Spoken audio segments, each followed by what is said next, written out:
Thursday Cooking Live. Thank you for joining me again here one more time in the new kitchen.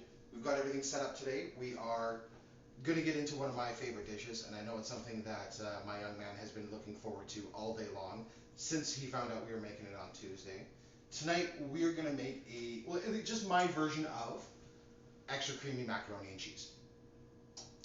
Now, really all we're going to do is we are going to make a very, very cheese-heavy bechamel sauce, which when you add cheese to bechamel, it turns it into what's called a Mornay sauce.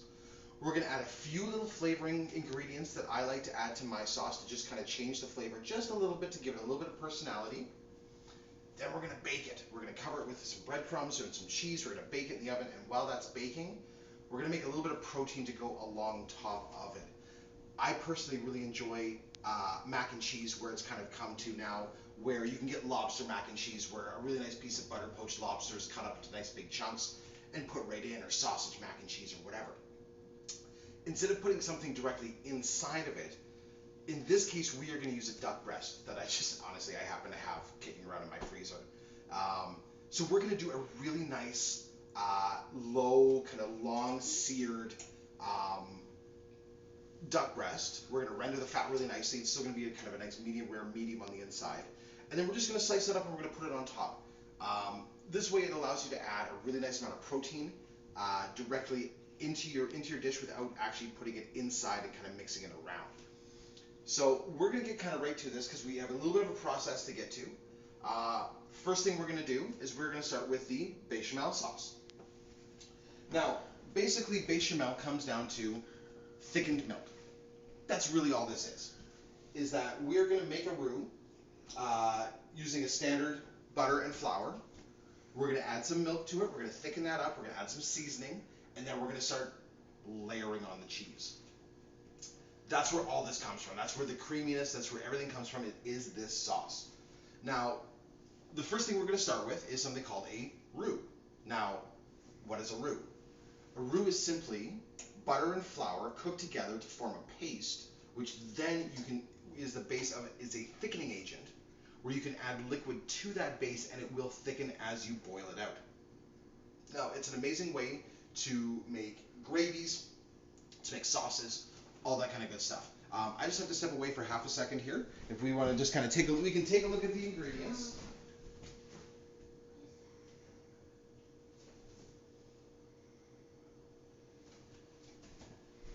So what we have in your view right now is most of the ingredients for tonight. The only thing we're missing is my little container of breadcrumbs. And we're going to get into all this stuff very quickly. First, like I said, the first thing we're going to do is we're making our Mornay sauce. So we're going to start with, again, I have a 1/4 cup of solid butter that we're just melting down in the pan over fairly high heat. And we're going to add butter to this. Now, we're going to add flour to the butter to create our roux, which is the base of our thicken. Now, I have about 1 liter, 4 cups of milk, a little bit of sour cream, and then we've got 4 cheeses, and we've got a little selection of spices going on here. So the first thing we do is all we're going to do is we're going to take a spatula, and we're going to take our butter, and we're going to get into the pan, and we are just going to render this down. We're just going to melt out all that butter really nicely, so then we can add our flour to start the thickening process. Now, if you want to take this a little bit darker and kind of make a brown butter roux, all that's going to do is that's going to add a little bit of another dimension of flavor onto your existing flavor profile. Adding a brown butter roux adds kind of a nutty, earthy flavor to everything. But what we're going to do is we're going to keep this really clean today. So all I'm going to do is I'm going to keep moving this around because I really do not want, there's my oven. So we preheated the oven to 375 for the baking process. So what I also did is beforehand, you know what, we'll get into that in a second because this guy is just about ready to go here. So, as you can see, all that butter is now melted down all nicely. And I'm going to go into here and we're going to start with 2 heaping tablespoons of flour into the butter, and we're going to turn our temperature down to just over medium because I don't want this to burn and I don't want it to brown. Now, immediately you can see that when we add that flour, it grabs onto that fat really, really quickly and kind of disappears. So that's not quite thick enough. So we're going to add another nice big tablespoon of flour. Just kind of pull that off the heat a little bit. And again, we're just going to move that around. And I like adding my flour in batches because then we're not going to get too much of a clump. And you can already kind of see there's a little bit of clumpiness because that's just the natural way that flour acts. We kind of want to work that out. All right, so I think what we're going to do is we're going to add one more tablespoon of flour into the butter, which now is going to start to really kind of pull it and turn it into that paste. And that right there, being able to kind of have it stable up along the sides, just like that, now that is what we're looking for. Now this is going to add the perfect amount of thickening for our sauce. Now, this is something that a lot of people won't show you. This is where I'm going to add my dry seasonings. Now, in this magic little bowl right there, we have 1 teaspoon, spicy paprika. We have 1 teaspoon of salt, 1 teaspoon of pepper, half a teaspoon of garlic powder, quarter teaspoon cumin, half a teaspoon onion powder, quarter teaspoon cumin, quarter teaspoon garlic powder, and a full teaspoon of hot mustard powder. This is going to go into the roux right now, and this is going to be our flavor base. So now we're going to get that mixed in. That's going to make a really nice color, and it's going to make the most incredible smell. Because of the paprika and everything, it's going to be bringing in a very kind of southwestern, kind of barbecue-y smell with the cumin and the paprika. So now what I'm going to do is I'm going to take my milk, and we're going to add a little bit at a time. So right off the bat, all I'm going to add is about 100 milliliters. Because I don't want this liquid, I don't want the solution to cool down. Excuse you. And now you can see that that has really it's basically made a dough. And now we're going to add a little bit more of our milk. And then we're going to keep stirring that roux into our liquid. And every time, we're just going to add a little bit more. It's going to expand our roux. And as it expands our roux, of course it's thickening. And eventually it's going to get to the point where the expansion has got to its maximum. And then we're going to dilute it by adding more liquid, which is how we're going to basically determine our thickness of our sauce. It's really very, very basic kind of fluid dynamics, but it's really kind of fun to know what's going on. So again, we're just going to keep adding our milk. We can start adding a touch more now because we're kind of really getting into there. I'm going to turn up my heat just a little bit, just so I can maintain balance. Because again, we don't want this to cool down too far, because we do want to be able to bring this back up to a nice simmer. Because one of the key things is once you've gotten your thickness with this, especially with the roux, is that you want to cook it long enough that you cook out the flour.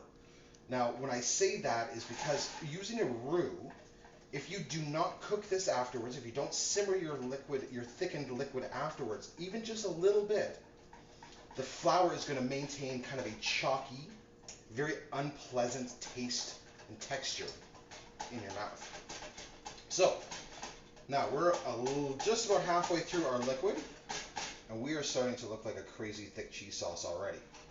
But we're not there yet. We haven't even added that cheese yet. So we're going to get another cup of that liquid in. And again, we're just going to work that around very nice and gently, making everything work. And we're just going to slowly incorporate that milk into our roux.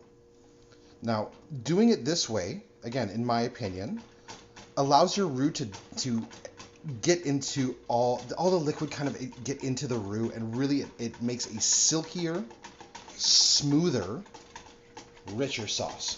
Again, that's just kind of my opinion from what I've done before, how I've made this before. This version ends up being a lot silkier because we take the time to batch it to make sure that that thickness is coming all the way through each time. So now I'm going to add our very last cup of milk. We're going to add all that in there. Get all that in there. Let's put that into my sink. And now we are going to whisk that. Again, just making sure that we have all that roux get into the corners of your pans all the way around. We just want all that roux mixed right into our liquid. Now, again, you can see already that we have a nice sauce. This right now, if we added what was called a onion piqué, which is an onion stuck with cloves and bay leaves, and let it simmer and thicken through evaporation, we would have a very classic mother sauce known as bechamel. Now that sauce is a base for every great cream sauce starts as basically a bechamel sauce. That's kind of the introductory into cream sauces. And then you build things on top of there. And as you add different things, you actually change the name of the sauce. Again, we're adding cheese. So technically, according to French cookery, this is going to become what's called a Mornay sauce. So this now, under the current heat, which is at 7 on mine, out of, I guess, 9, so we're talking about medium-high heat, this is now going to come to a simmer. Now, while that's happening, again, I said we were going to do a little bit of protein with this. So I'm just going to prep this duck breast and get it ready to go onto the grill. Into the pan. Because of the way we're cooking this, what we want to do is we want to take this. Now, I love duck breast. It is one of my absolute favorite pieces of protein on this planet to use. The fat content of the duck is beautiful. It is thick. It is juicy. And when you render this properly, the skin becomes incredibly crisp with a beautiful fat layer just underneath that barely rendered. And the middle of the actual meat is beautiful, kind of sitting right in between medium rare and medium. Now, what I'm going to do is I'm taking a very sharp paring knife here, and I'm just going to score this one direction, and then we're going to go the other direction. We're going to make a cross hatch marking on this. So all I'm going to do is I'm going to take my knife and very simply and very lightly just run it and score this fat. Now, I don't want to go too deep, because really all we're doing is we are opening up channels for the heat from the pan to work its way through to help cook the meat on the inside. Now, the only thing I'm going to add to this is I'm going to add a very, very, very, very small amount of salt and just a touch more pepper than salt in this case. We're going to give this a nice little rub. Make sure all that salt kind of gets inside those little cracks and crevices. Press it all down like that. Now, when cooking duck breast, the best way to do this is in a cold pan. We're going to simply place this skin side down. Make sure all that skin makes contact with the pan. And now we are basically just going to very gently increase the heat on this. So as this starts to increase the heat, as this heat starts to build, it is going to slowly and very proportionately render the fat out of that duck breast. So you're going to get some really, really great render, which later when we flip it, we're going to use that rendered fat, we're going to baste. And it's going to be awesome. Now, back to the cheese sauce. So, as you can see, we are just kind of coming up to a really nice simmer up on the sides here. We are a really nice texture and thickness. So I'm just going to turn the temperature down to just below medium. Now, when I make a cheese sauce, I like this to be as rich as possible. This is my secret ingredient right here. This is something that you don't see a lot of people use, and I'm going to use some full-fat sour cream. I love sour cream. This is a staple in our house. It's always around. And what I'm going to do is I'm going to add 2 really nice big tablespoons of sour cream right into the sauce, and we're just going to get that whisked in really nicely. And now comes the fun part. Now is when we're going to start adding this cheese. So I said minimum 4. Turns out we've got 4. So today, for our cheesing pleasure, I have a simple marble cheese, farmer style marble cheese, which is usually a mashup of mozzarella and cheddar, sometimes 2 different types of cheddar. We have Monterey Jack, because the melt on Monterey Jack is exceptional and it makes it very, very nice and smooth and rich. And finally, the third big cheese we have is extra old cheddar. I really like it because it has a very rich flavor and it adds a nice texture to the sauce. And then at the very end, we are just going to add a nice big handful of this beautiful parm, which we're also going to use in the gratin, because we're going to make a very simple gratin out of breadcrumbs and cheese that's going to go on top of this before we put it in the oven. Now, we got to cheese this sauce. So we're going to start by cheesing this sauce. So we're going to get some of that marble cheese in there. We're going to start there. Now we're going to work all that cheese in. And we're going to work it in real good. You know what? It looks like this guy's going to take a bunch of cheese. So we're going to start. We're going to make sure we get some of everything in first. So we're going to take a whole bunch of this Monterey Jack.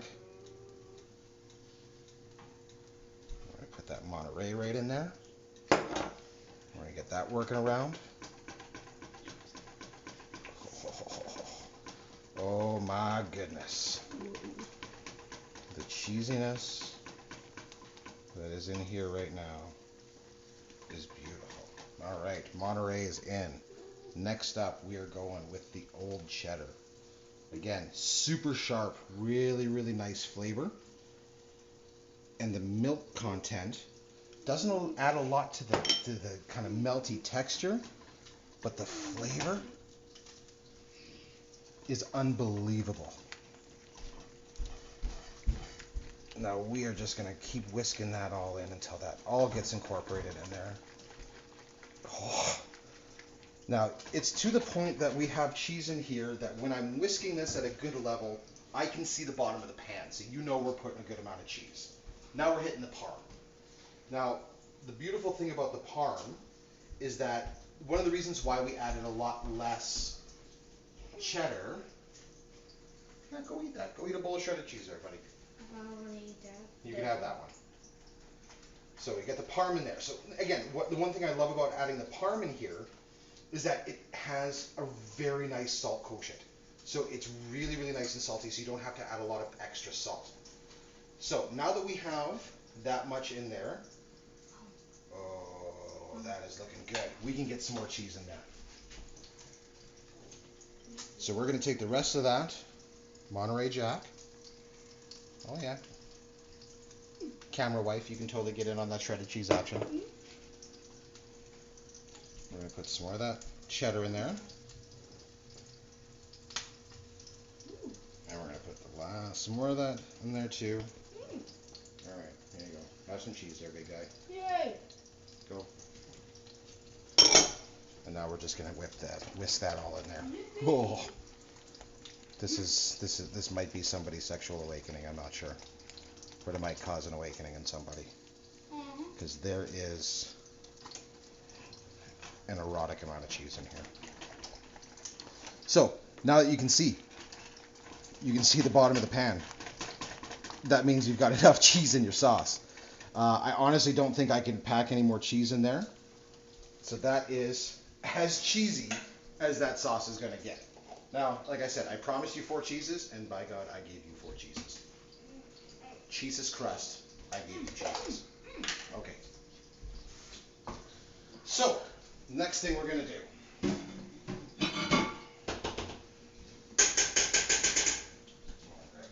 the last of that in there. Clean up the salad cleaning spoon into your sauce. Get that out of the way. Okay. Now, ahead of time, I cooked my macaroni. Because, you know, the magic of television. So, I cooked a big pack of macaroni. I cooked a pound of macaroni. Now, the one thing you'll notice here, I did not oil this macaroni at all. I cooked it 1 minute under what the box recommended. So it came out al dente because we're going to add the cheese directly to it. Yeah, so it's got a nice bite to it. Because we're going to add this directly to the sauce. Get out of here, Noodle Thief. So because we're going to add this directly to the sauce and we're going to bake it, I like really having the cooled down pre-cooked pasta ahead of time because then you're not going to continue overcooking. If you cook this fresh, got it in the sauce, got it in your oven and baked it as long as we are, your noodles are going to be swollen and very overcooked. Now the reason I left this unoiled, because oil is going to prevent this cheese sauce from really adhering to the noodles.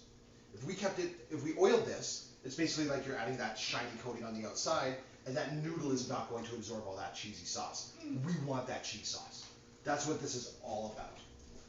So, we're going to take a Corelle dish, because Corelle is king around here. I'm going to take my sauce, which is now, oh, I can't even right now. It is so cheesy. This looks just so good. Now, this is how we're going to do this. I'm going to take some of this cheese sauce, boop, right into the bottom of the Corelle dish. We're going to take some of these nudes. We're going to get over here. Oh, it smells so cheesy. Now, we're going to get these guys right in here. Right into the bottom. Nice layer of macaroni right in there. Now, what I'm going to do is I'm just going to kind of move this around a little bit.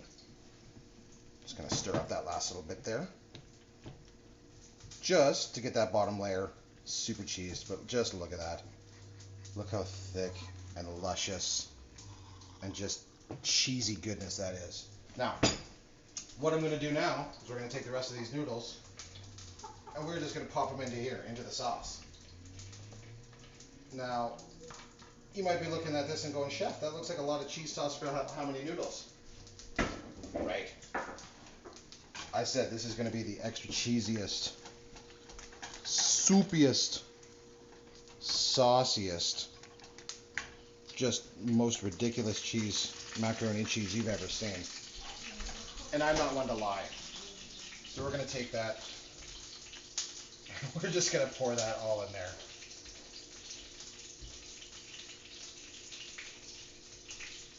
Oh my.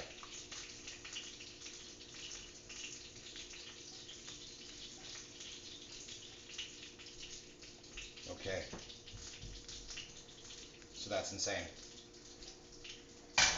That's insane. Even for me, that might be a little insane. But you know what? I don't care. It's going to be amazing. Now, not quite 50-50. Breadcrumbs, cheese. Toss, toss, toss. Boom. Instant gratin. We love it. It's delicious. It's awesome. It's going to go on top. Oh, no. Look what we done did. We done made a crust. And this is going to get out of hand here. So, this is going all the way around. We're going to get that nice and crusty all the way around. Ooh. Okay, now, lesson for the oven. Anytime you are cooking anything that is cheesy like that, or anything that might cook over, please do yourself a favor, put it on a pan. This is going to save you a lot of heartache.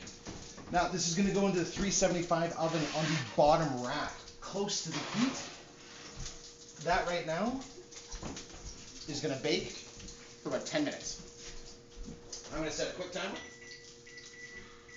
So that we got 10 minutes on. So this might be fun. We might have fun trying to fill some time here. All right. Now, we are going over to this beautiful duck breast now. So now we haven't touched this. We've left this alone. We've just let it do its thing. and we're not even messing around with it. We haven't touched it, we haven't looked at it, we barely even remember we had it on here, except for the amazing sound and the unbelievable smell that's coming off this right now. Now, we're going to take a quick peek. See how we're doing underneath? Ooh. Now that right there is a beautiful sight. So that's exactly what we're looking for. This duck, the way it's rendering out right now, is absolutely perfect. So, I'm going to barely adjust the heat up, just a skosh. Now what I'm going to do is we're just going to kind of let this render. We're going to render the last of that fat out. We're going to give that about another minute, minute and a half maximum on there. Then we're going to flip it. I'm going to add some herbs into that fat. We're going to get it all seasoned. Then we're going to start basting the top. So we're really going to kind of fortify those really nice herby flavors into that duck breast while the rest of our dish cooks. Now I'm going to be a little selfish here. I want to just show you how, look at that. That's the sauce once it cools down just a little bit. Let me tell you.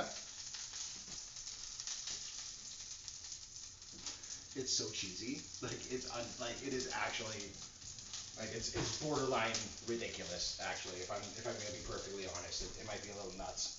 All right, so I have a little bit of sage and a little bit of thyme. We're going to throw this directly into the fat. Now, this is going to crackle, it's going to snap, and it's going to do all kinds of things. You might want to back that off just a little bit so I don't get my phone covered in fat.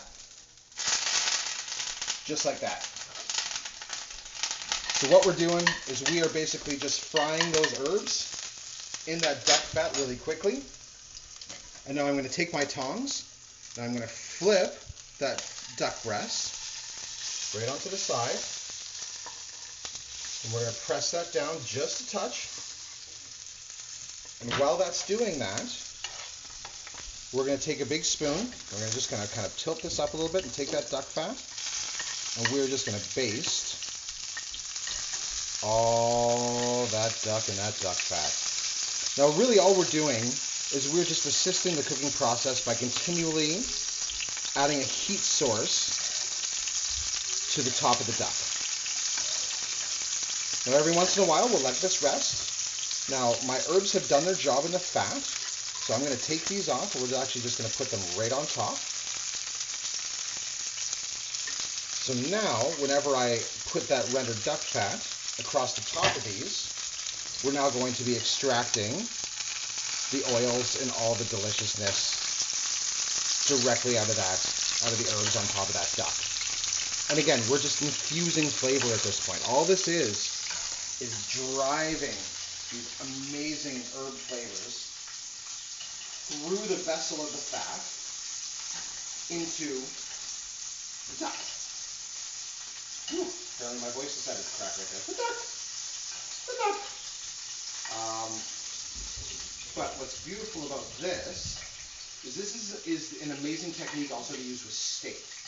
Now, if you're doing a pan-fried tenderloin steak, and you put a really nice big old nub of butter or a spoonful or two of rendered duck fat in that pan, put some herbs in it, a little bit of garlic, and again, you just kind of put, once you turn it, once you get the crust on that first side, you just turn it up like this. You allow that heat to touch the bottom of the pan, which is where your fat is going to collect, which keeps it nice and hot, and then you just baste. And all this is doing is it's just lathering it, it's basting and bathing this beautiful piece of meat in this unbelievably flavorful and fragrant fat. And every once in a while, we just let it sit back so that heat can kind of hit back on it and start re-rendering down and cooking that inside.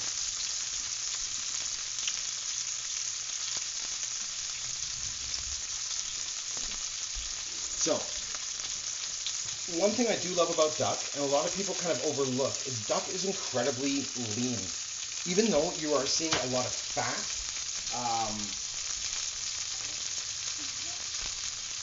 you're seeing a lot of fat coming out of this duck breast.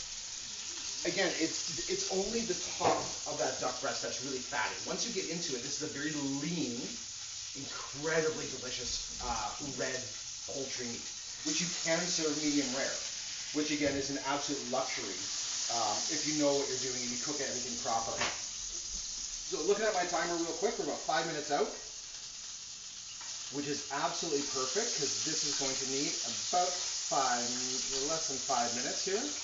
We're going to finish the basting process, finish the cooking, Then I'm going to pull this off, and we're going to let it rest before I slice it up and get it ready for the top of our macaroni. Because you know what? If you can make fancy macaroni, why wouldn't you make fancy macaroni? So we're just going to do this a couple more times, just like that. Now we're just going to let that sit and render and just kind of do its thing. So I'm going to actually turn that heat completely off, and we're just going to let the residual heat of that pan carry the last of that cooking process. Now you can't see it, but off camera, my wife and amazing camera person here is dipping into the pot of cheese sauce to grab the last little bits of macaroni that have eluded everybody else. As you can see, there you go. There's the finger into the pot. I think she's channeling everybody's inner self at this point in time, wanting to just kind of get into that cheese sauce and lick the pot a little bit. And I can't say as I blame you. So, we are just going to take all those herbs off the top here. I'm going to flip this over one last time.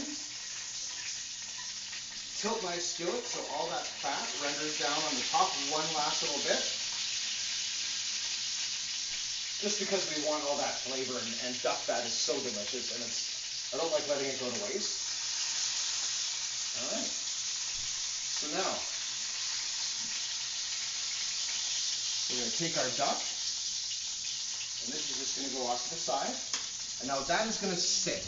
And now that's just going to relax and chill out and not do anything for a little while, because all we need that to do now is we need that to relax. We need all those flavors and all that juice to kind of sink back in there and get ready for me to slice it up so it stays nice and moist, and it just is incredibly, incredibly delicious. I'm just going to get rid of a couple of pans here real quick. All right, now.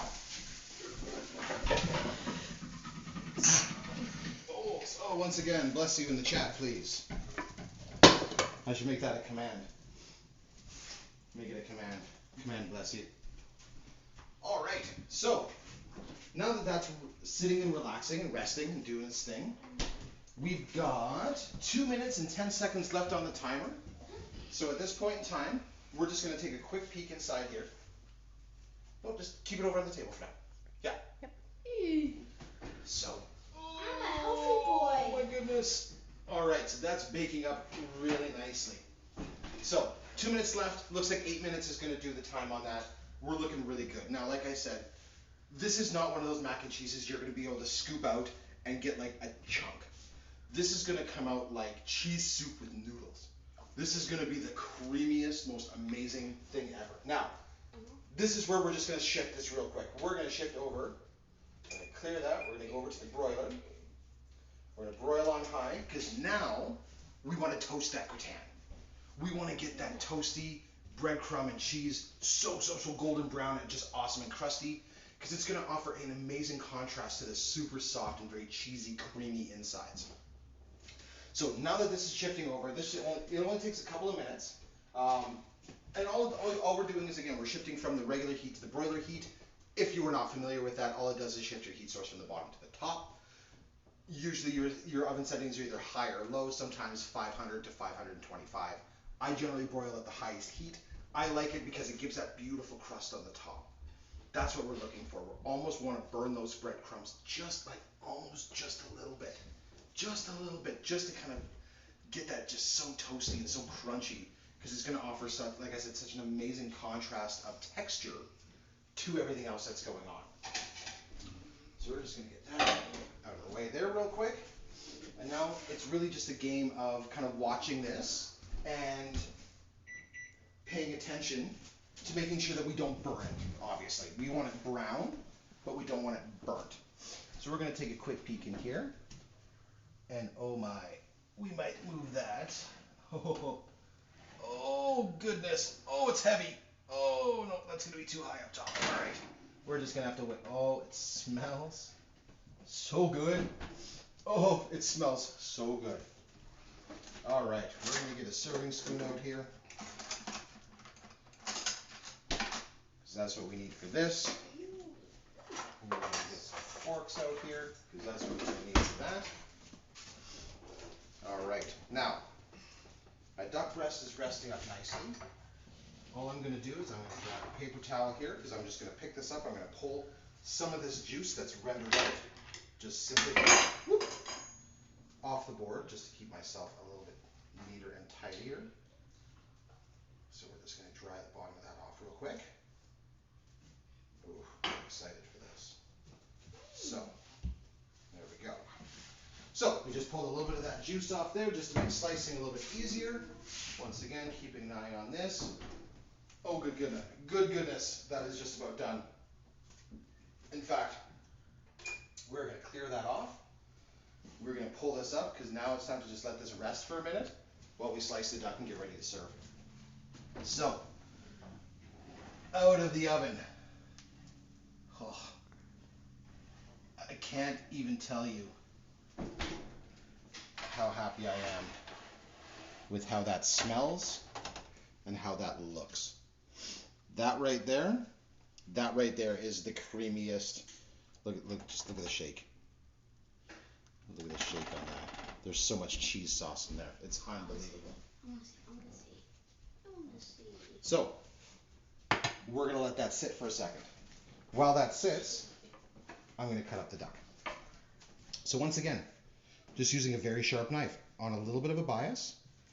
I'm just going to start at the front and work my way down. Now that right there is perfectly rendered and perfectly cooked duck. Honestly, I don't think I could have gotten it any better. This is kind of right in between that medium rare and medium cook temperature. This is a perfect temperature to cook your duck. It maintains a lot of the moisture while rendering out a good amount of the fat, but keeping your texture very, very pleasant as well. So we're just going to cut the last of these guys here. Just get a little bit cut right on the end. Now you can actually kind of hear as we go through the fat how nice and crunchy we've got it now. Spoils go to the chef, I guess.